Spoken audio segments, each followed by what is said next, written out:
Μια πιο σοβαρή ερώτηση. Okay, είναι πάνω σε θρησκευτικό κομμάτι.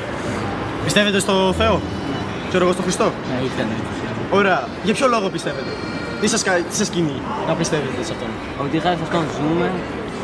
Ωραία. Είναι ο λόγος που ζούμε και μας βοηθάει πάντα σε όλη τη ζωή. Μπράβο ρε παιδιά. Μπράβο, ωραία. Ωραία. Να συνεχίσουμε τις ερωτήσεις, θέλετε να συνεχίσουμε, τι? Καμιά ακόμα. Άντε, μία ακόμα γιατί πρέπει να φύγουμε. Ωραία, τώρα έτσι για να μην είμαστε τόσο σοβαροί και βαριόμαστε, ας κάνουμε έτσι κάτι πιο κωμικό. Πείτε μου, ξέρω εγώ, μια πολύ κωμική εμπειρία σας που έχετε, ρε φίλε.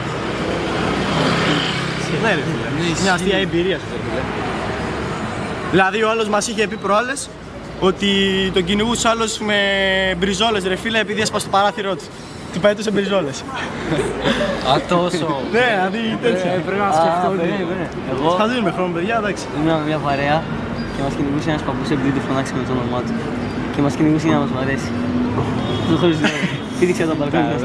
Πήδηξε από το μπαλκόνι. Στην πρώτη ώρα πήγα. Δεν κατάλαβα. Οκ. Να σας πω εγώ μια αστεία εμπειρία μου. Μια φορά είχα πάει για κάλαντα σε έναν παππού. Και ο παππούς εκεί πέρα, του χτυπάω το κουδούνι, τι μου λέει, μου μικρός τότε εγώ. Μου λέει, φύγε κάψε με στην ησυχία μου. Εγώ τι έκανα ρε παιδιά, ένα κουδούνι, εκτός από τα κάλαντα να του ευχαριστήσω τη μέρα λίγο. Οκ ρε φίλε, εντάξει. Νευριάζω σε μια φάση επειδή και βγαίνει και στο μπαλκόνι μετά άρχισε να μας βρίζει. Πάμε, παίρνω εκεί πέρα, πάμε, αγοράζουμε το μάτσο, το μανάβικο εκεί πέρα. Άρχισε πετάμε στο παράθυρο. Άστα να πάνε. Άστα να πάνε. Πολλοί τέτοιοι μύθοι υπάρχουν.